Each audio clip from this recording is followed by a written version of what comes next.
أعوذ بالله من الشيطان الرجيم بسم الله الرحمن الرحيم اللهم صل على سيدنا محمد وعلى آل سيدنا محمد. Iya, lamun aya jelema ngaca aing jore amat sih Gusti. Kunaon si abdi diciptakeun jore? Tah eta jelema henteu sadar kana papasten ti Gusti Allah. Panghese-hesena teh. Sadarnya moal kebal di alam dunia ini sakitu alhamdulillah dijadikeun jelema aing. Geus bae sakitu. Ngeunaheun jadina tenang. Kana pikiran teh keur ngaji mah balik bae ka imang ngaca jore amat aing ye. Tuh, coba gitu. Ketika orang dibere jadi pedagang haju untung baik. Alhamdulillah ya Allah ya Rabbi maha kaya Gusti alhamdulillah. Karasa ku abdi kakayaan Gusti. Abdi dagang untung baik dikocorkeun beureun kakayaan Gusti ka abdi. Loba teh manu kitu mah. Tapi begitu nyana dagang haju rugi deh. Gusti. Ieu kumaha sih urusanana? Ieu kunaon ieu? Kok abdi dagang tapi rugi deh. Ye, coba atuh. Ka Gusti kos kitu. Tah eta ngaranna henteu sadar kana papas teh. Eta ucahayaan. Hatena ucahayaan. Wa man lam yaj'alillahu lahu nura.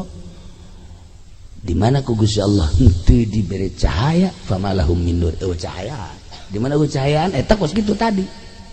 Tanu mandak kurang kudu ngawauhan nu sugih hirup mah. Kudu ngawauhan nu sugih sebab aya nu sugih nya nama hayang dipentak bae. Lamun henteu mentak kanyana bendu. Lah resep aja teh nu sugih eta mah tah. Tuh, hayangna dipentak bahkan teu dipentak ge sok mere bae. Nah, nu sugih eta teh deuketan ku urang. Bahkan lamun urang mentak anu sejen nya nama bendu. Deketan tanu sugih eta nu sugih eta teh saha nu nyiptakeun langit jeung bumi tak maha sugih cak Gusti Allah aing ye nu bogana penta ku sia aing bakal mere sia teu menta ge ku aing dibere bae komo sia mun menta ka aing jeung aing mah resep jasa lamun dipenta tur lamun sia menta ka nu sejen ka Gunung Kawi bisa aing mah teu resep jasa minta ke pemerintah dia tersep jasa minta ke makhluk yang tersep jasa aing pentak tak Allah meresepkan jasa dipentak. Allahumma sholli ala sayyidina Muhammad wa ala ali sayyidina urang cahayaan apa henteu hate urang nomor kahiji dibere resep jasa ibadah ka Gusti Allah resep beta asal aya tongtrong we haju bae diome resep nya resep ngombe tongtrong tah sarua jeung ngombe tasbih gitu tah ieu babacaan mah tilok tasbih di kieu-kieu beset bawa tasbih tuh bener babacaan mah tilok babacaan ge ngan kieu doang kabayar moal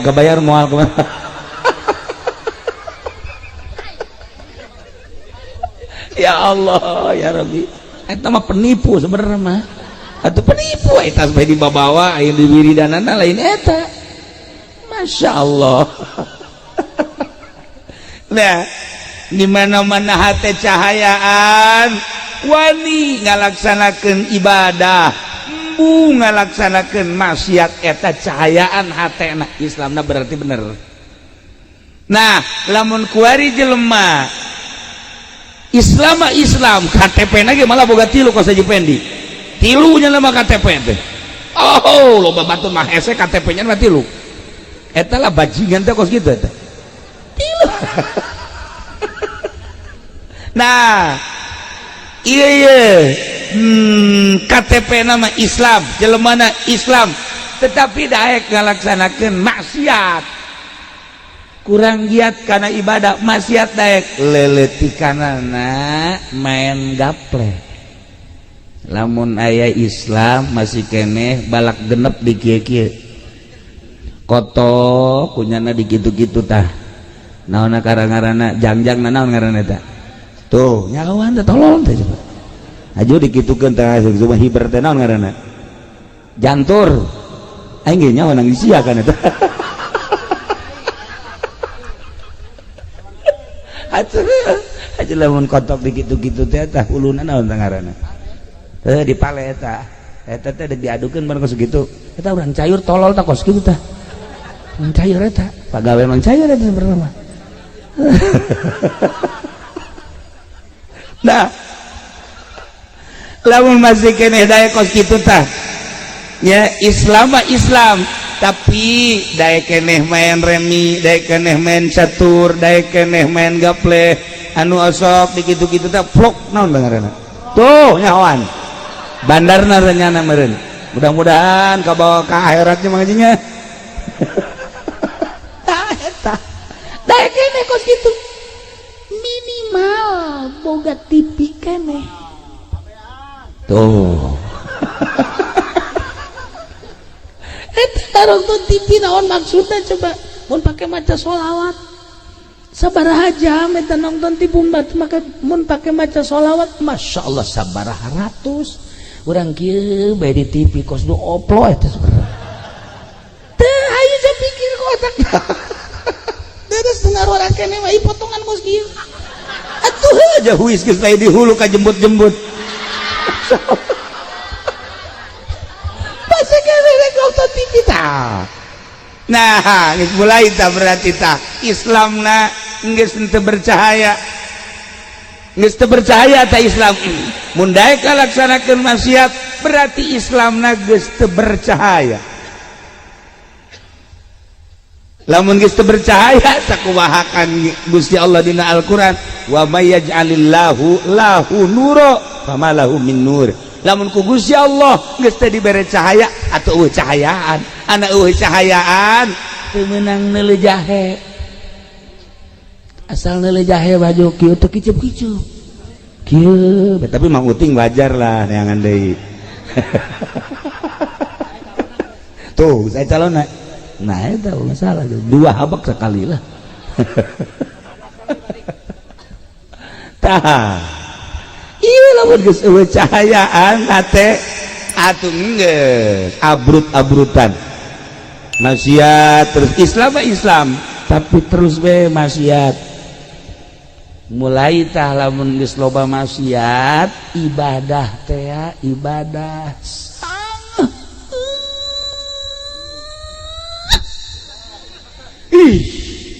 sakitu deket ka masjid teu nyaho tihang masjid teh nya deket ka masjid mun ditanya tihang masjid sabaraha wallahu a'lam weh sia ka masjid emang naon karpetna geus diganti ku bener sia wari mah wow hebat biasa nyana kajinya ke masjid juga goblok jangan tuh cek nyana teh keluar deh tolol teh coba itu dilalaga gitu supaya ke masjid cuma ke masjid nempo doang di jendela ya tuh diganti atuh geus teh teu asup-asup acan eta berat dek asup ka masjid tah ieu cahayaan cahayaan wa man lam yaj'alillahu nura fama lahu min nur lamun ku Gusti Allah henteu dibere cahaya eueuh cahayaan di mana-mana geus eueuh cahayaan sangheut ibadah teh sangheut asal geus dibere sangheut berarti nutup lawang sorga nu muka lawang tuh dia paling teh sia horeng tuh ada ya kira-kira ya ngaji nu di dia ya kira-kira ya nu di dia ya cahayaan apa henteu sih sebenarnya guys urang mah neuk danya be cak urang dieu mah ngaji pe di cahayaan teh tuh henteu eta ku kabehan henteu cenah deui berarti budak palinter nyahonya na ge Rusdi atuh gebelek begadeuleuan cahaya sakieu sebab carita TV jana pangbogaan panggedena carita HP boga 3 HP-na atuh carita tilok ngabohong raja bohong atuh geus cahayaan budak ge nyahoan henteu cek cenah geus teu kudu hese-hese teu kudu kakolot ka budak be sakali deui cahayaan teh tuh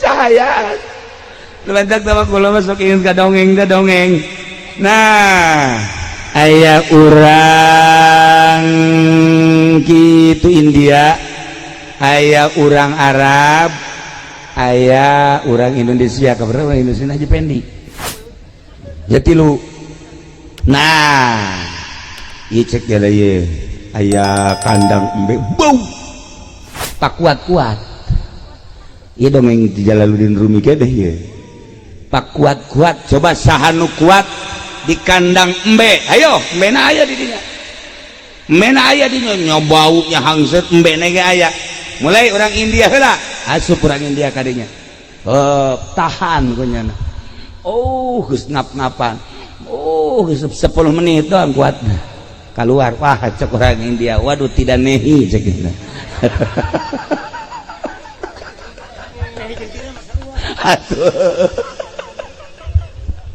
Masya Allah kekuat ceknya guys tekuat nah wari orang Arab dah orang Arab Baduy bahwa kan biasa orang Arab Baduy makan ngaranna kayak orang leuweung asana ieu mah kuat ieu mah asop nomor kedua aja tenang seserian rada deres kuat 20 menit wow nah hampir sarua kan yang Baduy mah embe tapi kan masalah tak embe teh masalah ngan 20 menit doang wah cek orang Baduy teu kuat cek tetap bau biasa nah bagian orang Indonesia Haji Pendi nah asup kadinya karak 5 menit doang embe nu keluar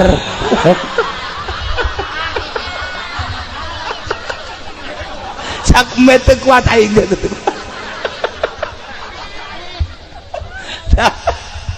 eta dongeng ongkos anu supaya jeung biasa padahal maknana pohara itu narada ge dongeng wali gorenganan aya jelema eueuh cahayaan mah eueuh cahaya embe ge kabur cahayaan sok di dieu Haji Pendi coba ge Haji Pendi urang geus beres ngariung ke nama maca di dieu tek datang teu kalabur bae ge atuh kutub robana ditinggal kutub robani paling jeung si Golib bae di dinya kapaksa Golib dia tah ieu ulah lalawara eueuh cahayaan teh cahayaan ulah manusia embe ge kalabur bau di samping bau enek di samping enek teh seueuh sok saha nu betah deket Mang Haji Pendi ayo coba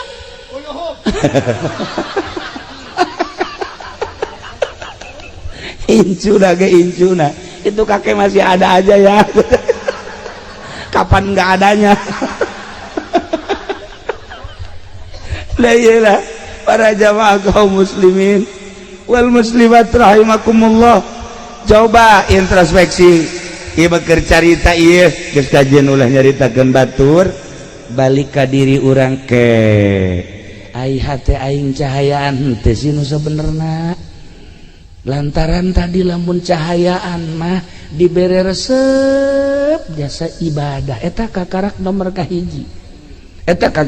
kahiji tanda jelema nu aya cahayaan dibere resep bae masyaallah waktu salat teh geus ditungguan bae di deuleu deui wah can masih kena jam 10 deuleu oh jam 11 setengah 12 lah geus siap-siap ya pas jam 12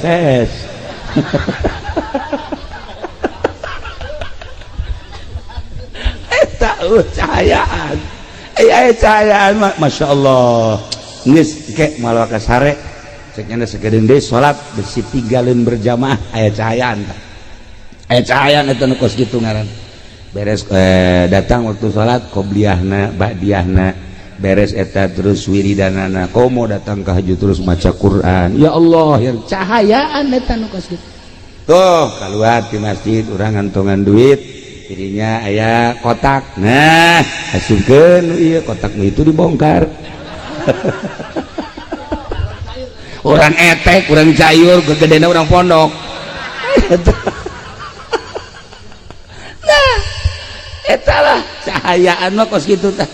Ka budak dede ka sesama nyaah ka saluhureun hormat eta ngaranna aya cahaya. Nginaheun lamun hate geus aya cahayaan sebab pada dasarna jelema ngudag-gudag cahaya.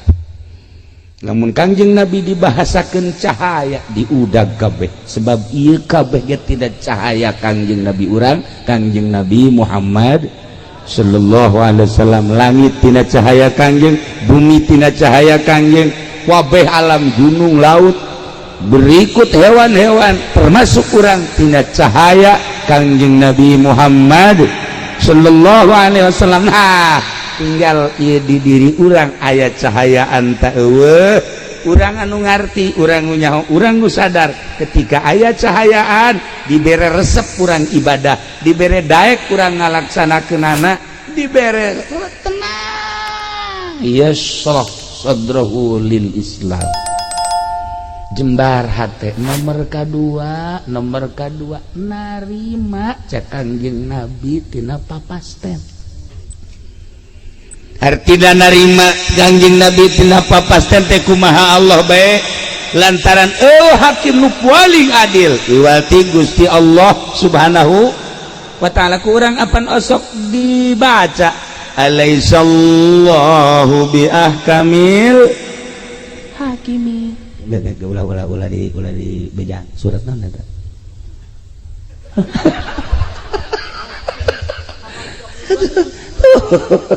Eta teh artinya cenah masuk dibaca ge. Tuh cak nu ditukang alhakumut cenah deui. Nah bejaannya na maksudna mah. Sarua ondona itu mah. Alaihissallah ya kabil hakim. Allahumma hebat-hebat na ngahukuman. Pang adil-adilna eueuh de hakim nu paling hebat Allah. Ku aya sakitu naon bae keputusan terhadap diri orang, terhadap halayak rame, terhadap hewan, gunung, laut, bumi, keputusan Allah. Sebab Allah teh ahkamil hakim. Urang sadar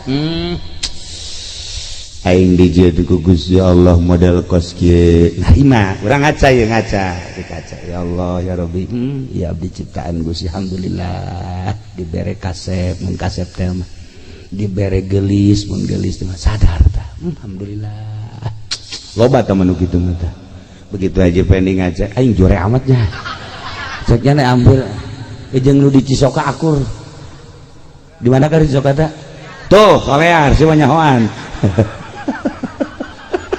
Begitu ngaca teh ieu mah akur jeung di solear main mah ngan buntutan doang atuh buntutan ge nu kadeuleuh tuh kadeuleuh mah aya ge sabarna. Nah ieu lamun aya jelema ngaca aing jore amat sih Gusti kunaon si abdi diciptakeun jore tah eta jelema henteu sadar kana papasten ti Gusti Allah panghese-hesena teh sadar moal kebal di alam dunia ini sakit geus alhamdulillah dijadikeun jelema aing geus bae sakitu ngenahin jadina tenang karena pikiran teh keur ngaji mah balik bae ka imah ngaca jore aman aing ye. Tuh coba gitu ketika orang dibere jadi pedagang haju untung bae alhamdulillah ya Allah ya Rabbi maha kaya Gusti alhamdulillah karasa ku abdi kakayaan Gusti abdi dagang untung bae dikocorkeun bareng kakayaan Gusti ka abdi loba tah manu kitu mah tapi begitu nyana dagang haju rugi deh Gusti ieu kumaha sih urusanana ieu kunaon ieu kok abdi dagang tapi rugi deui ye coba atuh ka Gusti kos kitu tah eta ngaranna henteu sadar kana papas teh eta cahayaan hate nu cahayaan wa man lam yaj'alillahu lahu nura di mana ku Gusti Allah henteu diberi cahaya famalahum min nur cahaya di mana cahayaan eta kos kitu tadi kana mandak urang kudu ngawauhan nu sugih hirup mah kudu ngawauhan nu sugih sebab aya nu sugih nya nama hayang dipentak bae lamun henteu menta kanyana bendu lah sepeja eta nu sugih eta mah tuh hayangna dipentak bahkan teu dipentak ge sok mere bae. Nah nu sugih eta teh deukeutan ku urang bahkan lamun urang menta ka nu sejen nya nama bendu tah deukeutan ta nu sugih eta nu sugih eta teh saha nu nyiptakeun langit jeung bumi tak maha sugih cak Gusti Allah aing ye nu bogana penta ku sia aing bakal mere sia teu menta ge ku aing dibere bae komo sia mun menta ka aing jeung aing mah resep jasa lamun dipenta tur lamun sia menta ka nu sejen ka Gunung Kawi bisa aing mah teu resep jasa menta ka pamarentah ge teu resep jasa menta ka makhluk ge teu resep jasa ka aing penta tah Allah meresepkeun jasa dipenta haji pendek mun dipenta geus kieu bae ya panakol ya incuna ge datang ka tiluk daek menta incuna sorangan tuh menta sama kakek ih enggak mau kenapa galak orang lamun geus bisa burak bere eta urang geus bisa make akhlak Gusti Allah taqallaku bi akhlaqillah Allah memere bae terus tah urang ngadeuketan nu maha sugih bae geus ka Gusti Allah nah ieu lamun hate urang aya cahayaan hate urang aya cahayaan sadar kabeh ge horeganan diatur ku Gusti Allah Subhanahu wa taala ketika aya seorang waliullah di Baghdad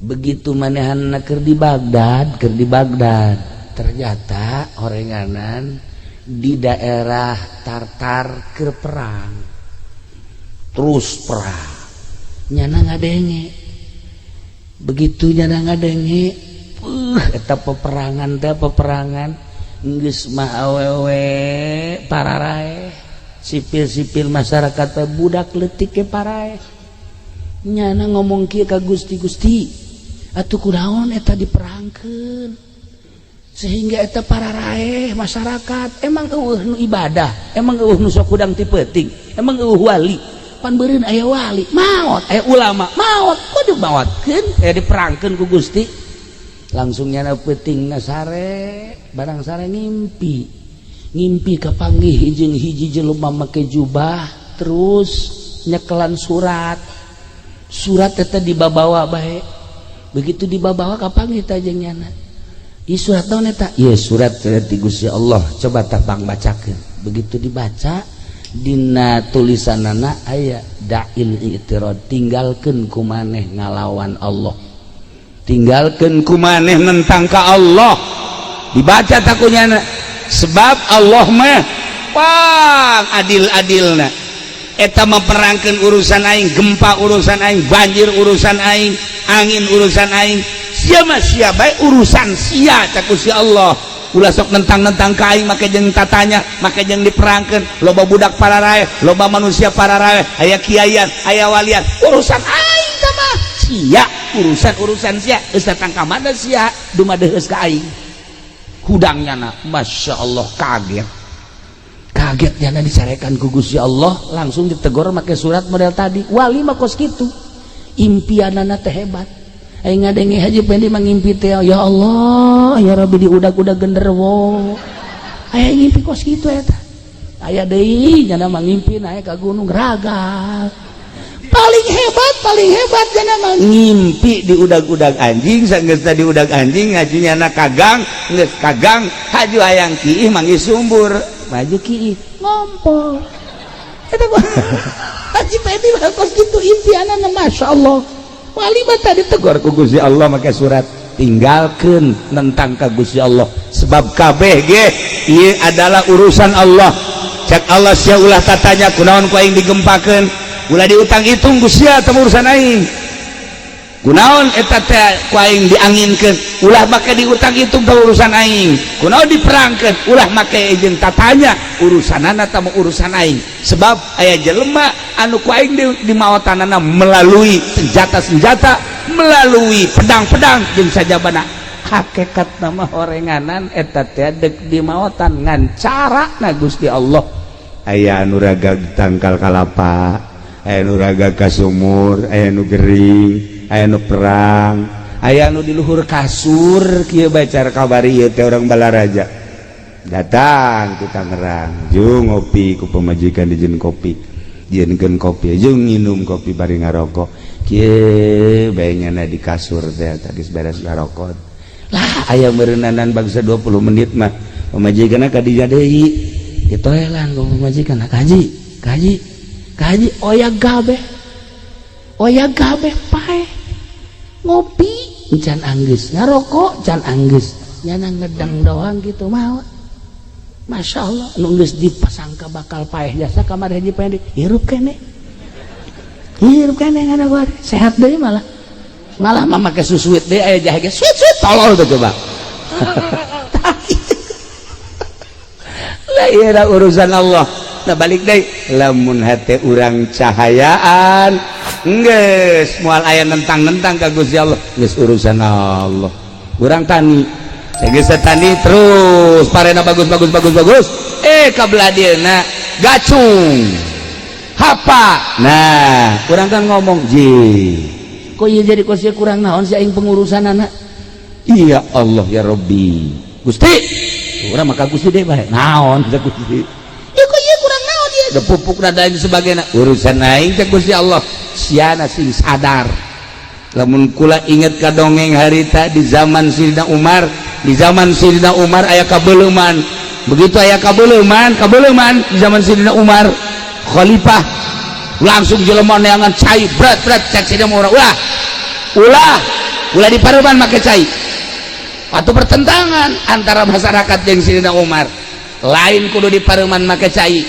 di daerah ieu aya jelema nu teu zakat ulama nyaho tewak sieta hayo bawa ka dia siada ka zakat teh moal geulan euy ka zakat geulan dikaluarkeun pareum sorangan seudeuh pareum sorangan tah kebakaran eta ku ahli hakikat maka nyahoan lamun make blambir loba nu teu pareum tapi ku Sayyidina Umar mah ulah make jeung make di pareuman make cai sagala rupa mal pareum ribut heula eta tadi gara demantak di pondok kabar ieu kapan kebakaran atuh tinggal si ieu bae tah tewak ieu ayo huluna kitu-kitukeun zakat sia ya Allah ya Rabbi lamun urang nyaritakeun antara zahir jeung antara hakikat antara zahir jeung antara batin jauh luar biasa urang mah make perjalanan zahir bae lantaran ieu kolbunan can aya cahayaan Islam nan can aya cahayaan nah nomor kahiji tadi di mana-mana geus aya cahayaan bakalna hayang bae jeung resep bae ngalaksanakeun perintah Allah ngajauhan larangan Allah takwa ngaranna nomor kedua sadar kada papasten Allah nomor katilu puncakna ye di mana-mana Islamna aya cahayaan nyana berpikiranna ka akhirat bae ninggalkeun dunia dibere tersep kana dunia wa mal hayatud dunya illa mataul gurur teu aya kahirupan dunia kecuali barang-barang tipuan geus lamun kiai engkeuy-engkeuyan ke pendopo neangan dunia kiai goblok tapi di cayur mah aya tiluan ngacung lib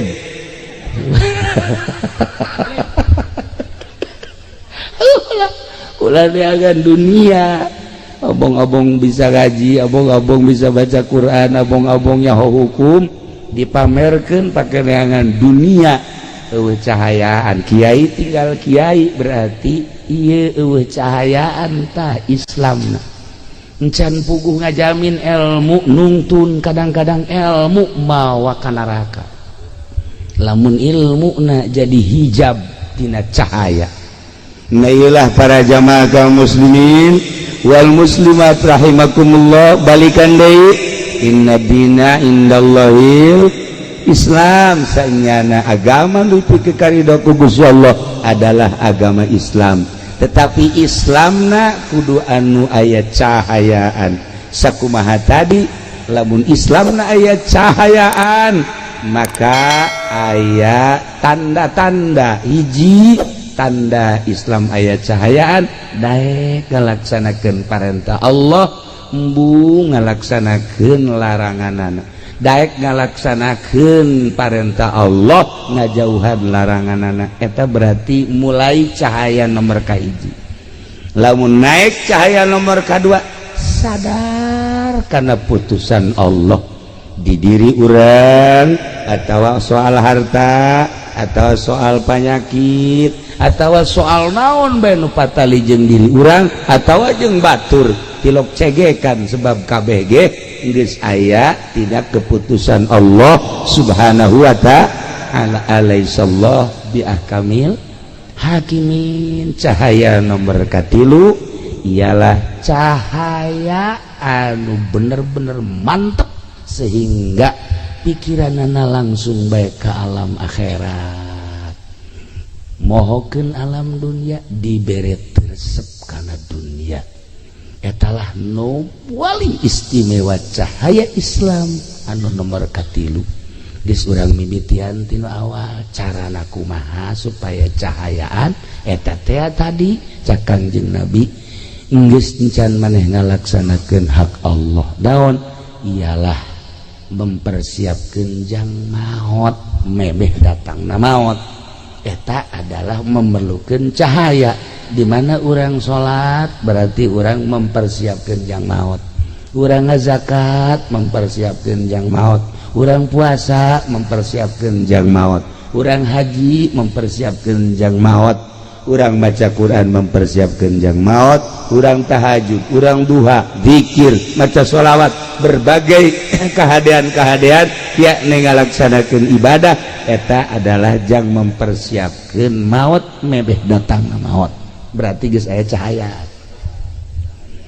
Nah, tapi cak Kangjeng Nabi tadi teh inggis sanajan urang ibadah bae tetapi eueuh cahayaan ngan meunang capek doang.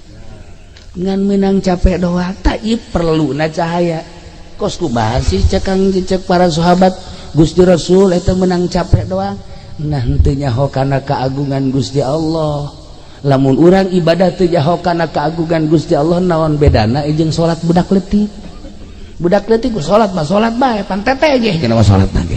Ja teu nyahoeun kana agungna Gusti Allah. Sok geura teangan budak leutik lamun tarawih teh Haji Pendi salat tarawihna masa sih babaturan keur sujud di kitu-kitu pelerna. Eta kan berarti budak leutik sama salat kos kitu bang. Giliran nya ndek biuk diteuneungan paratina kol bedug di dieu tah. Atuh deui mah eta karena salat budak leutik teu nyaho kaagungan Gusti Allah, sadajan capek ibadah lantaran teu nyaho kana kaagungan Gusti Allah, ongkos salatna budak leutik eueuh nanaonan. Jadi kudu urang teh memperhatikan kemaha agungan Gusti Allah subhanahu wa ta'ala. Nah anu mantap ibadahna ulah aya muatan-muatan.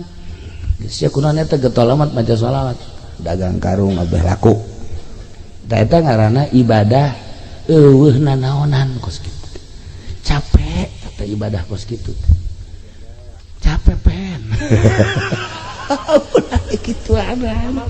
Atuh sakalina maca sholawat maca kulhu kukulak wan teu maca kulhu kabari bulan rawah maca kulhu ngaji dibaca bae ku nyanes ditanya ngaji maca kulhu hayang naon sih maca kulhu mah haji nu sabenerna rezeki macet cenah ye supaya rada jembar bae bisa sugan bae ku kulhu mah tah ulah kos kitu teh ibadah budak leutik teh TK capek eta ibadah kos kitu teh ibadah teu nyaho kana kemahagungan Gusti Allah.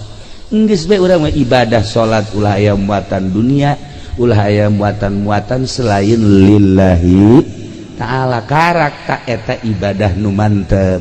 Geus aya cahayaan tah. Mun masih keneh muatan-muatan keneh bae mah cara nu deuk calon lurah. Calon lurah teh kuan bebereana pohara jasa. Eta teh nu kos kitu teh capek gawe teu kapake.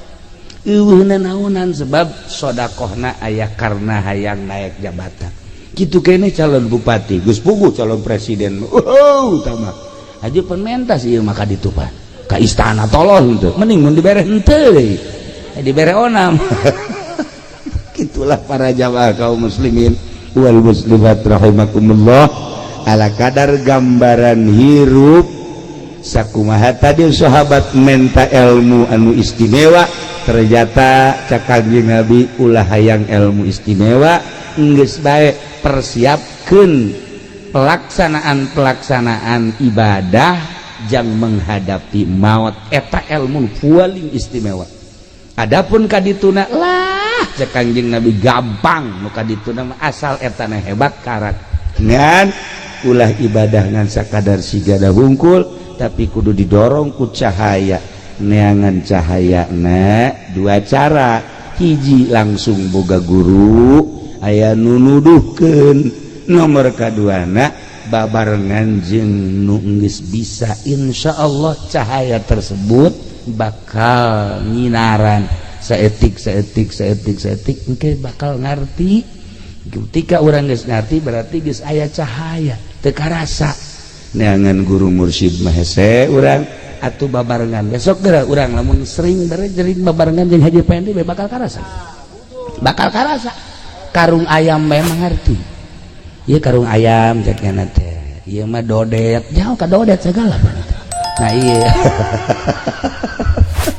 dapat gitulah para jamaah kaum muslimin wal muslimat rahimakumullah persiapkeun amal-amal jang maut samemeh maut geus maot cara almarhumah Nyi Siti Murdiah kabeh nu dibawa imah nu dibawa salaki ngan sakadar nganterkeun ka kuburan ku ari paring doa-doa anak kitu kabeh tatanggangan sakadar ngadadahan nu milu aslina ka kuburan mah salatnyana puasanyana zakatnyana sodakoh manehanana milulah ka jero kuburan ternyata orang di jero kuburan teh anu sok disebut-sebut cenah urang di jero kuburan teh sempit horeng lega cenah di jero kuburan teh panas horeng tiis cenah di jero kuburan teh poek horeng caang cenah di jero kuburan teh urang sorangan horeng rame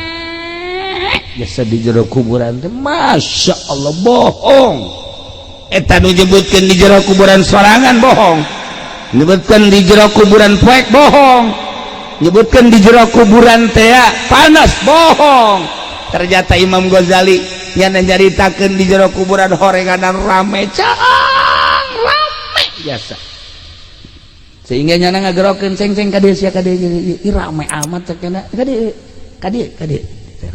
maneh ieu kasep amat saha cek cenah ieu kula salat teh ieu kula ngabaturan mamang cenah geus terus bae insyaallah terus datang ke mahsyar datang ka ditimbang kula batur ya Allah aya ieu saya ieu kula zakat cekeun ya Allah aya ieu kula tahajud teh ieu salat hajat masyaallah barang Haji Pendi teh di jero kuburan aya saha jore amat nya hideung nya jore nya culean deui ya Allah cak Haji Pendi saha jore amat bahasa pan batur Bang Haji ieu batur di mana aya eta nyadakeun si mbak teh ya batur ieu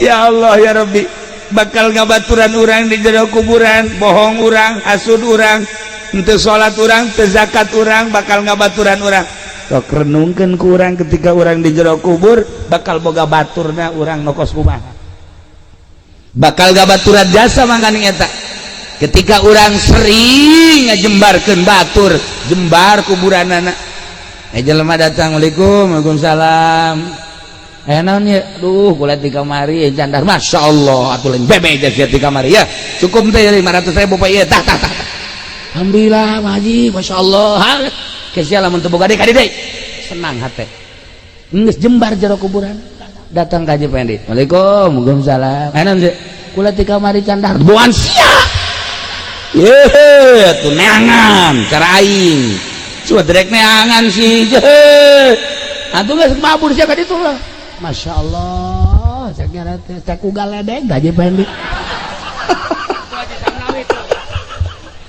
Eta jempitkeun batu sepit di jero kuburanana. Ya Allah ya Rabbi.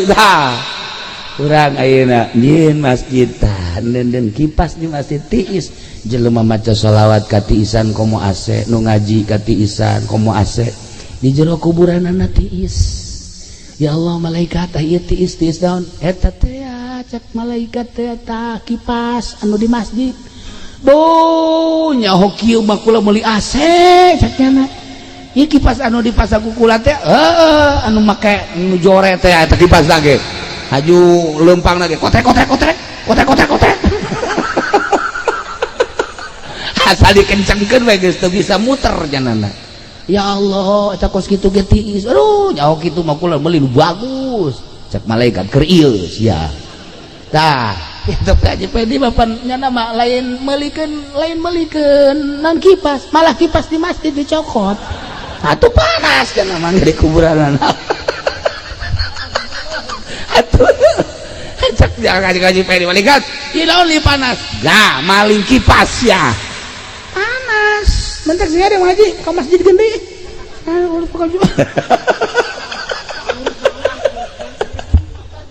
ai bebejana mah ke masyarakat udah diganti datang ke kuarin teh datang ke saiki orang diganti ke emang konon siramu.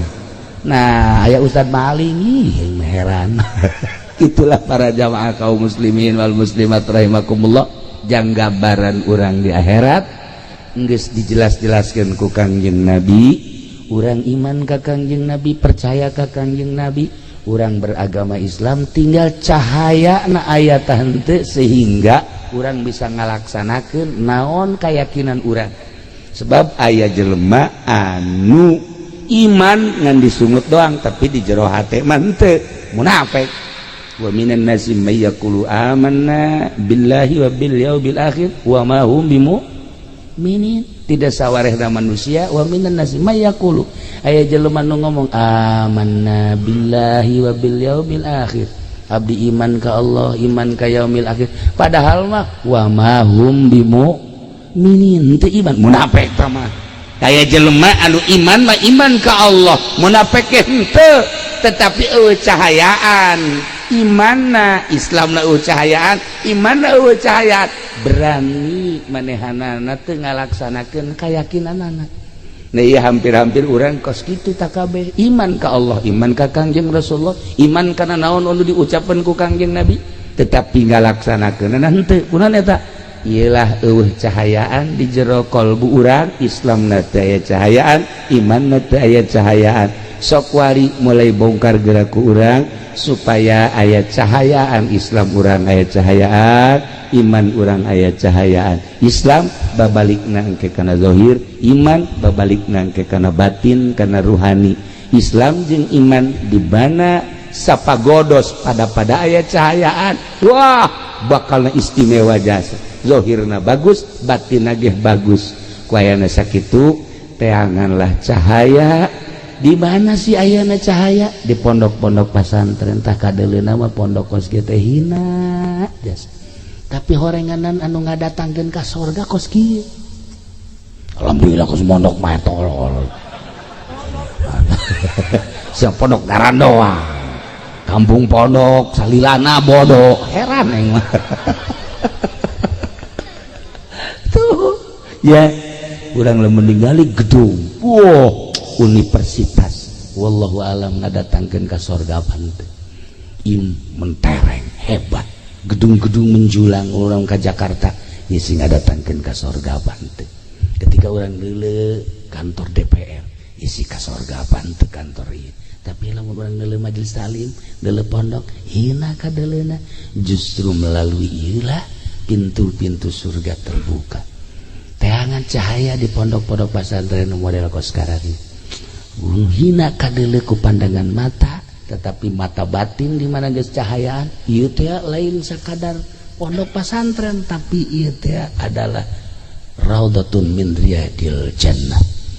Seperti etalah ahli-ahli Allah teu perlu mewah-mewah ketika aya teu perlu dibangga-bangga nu penting ieu adalah ngamakna anana Gitulah para jamaah kaum muslimin wal muslimat rahimakumullah, malam ieu urang diundang ku almarhumah Ibu Murdiah, maksudna mepelingan ka urang, wahai ahli-ahli cayur, kula geus balik kalbur asli, ente ge bakal baralik. Ternyata nu ngabaturan kula di jero kubur amal-amal kula, amal salat, amal puasa, amal zakat, amal-amal sodakoh jeung sajabana, amal ngaji jeung sajabana. Santri mah ujang ka neraka sebenarnya. Santri mah ujang ka neraka, santri mah kajeun HSBG di kobongna surga. Tuh, jangan terpercaya waduh segala naon. Ye. Atuh cara bae cicing lagi di taman surga deuk kumaha atuh. Ujang ka neraka. Teman-teman santri mah sanajan amalna jore pan di ka nerakakeun. Begitu deuk diasupkeun ka neraka aya utawi. Ye, utawi geus kieu mah segede perut. Ieu naon dia? Ye, kula utawi nang ieu jurumiah di utawian. Nah, cek malaikat naon sia? Ieu utawi ieu. Cek jana teh kula teh ieu saksi bahwa nyana teh di pondok pesantren. Hindah deui kalawang nu ieu. Utawi aya deui bae di dieu. Terus we unggal lawang utawi iku. Malaikat ge sebeleun nya jagana. Ya dijagaan ku utawi iku bae. Bebe jaga Gusti Allah, Gusti ieu ya utawi ikuan. Lah ka surgakeun habak tuh. Ye. Batak santri wah ujang ka neraka. Para jamaah kaum muslimin wal muslimat rahimakumullah, urang doakeun Ibu Murdiah mudah-mudahan dihampura sakabeh dosana, dilegakeun di kuburanana, dicaangkeun di kuburanana, dibere kanikmatan kubur ku Gusti Allah sehingga nyana bisa tentrem nikmat menikmati naimul kubri. Kitu keneh keluargana mudah-mudahan dibere salarabar tur tawakal, tur urang kabehan ge mudah-mudahan dibere cahayaan hate urang sehingga bisa nempo jeung ngalaksanakeun kana perintah-perintah Allah. Belah dituna mah urang mudah-mudahan kabehan husnul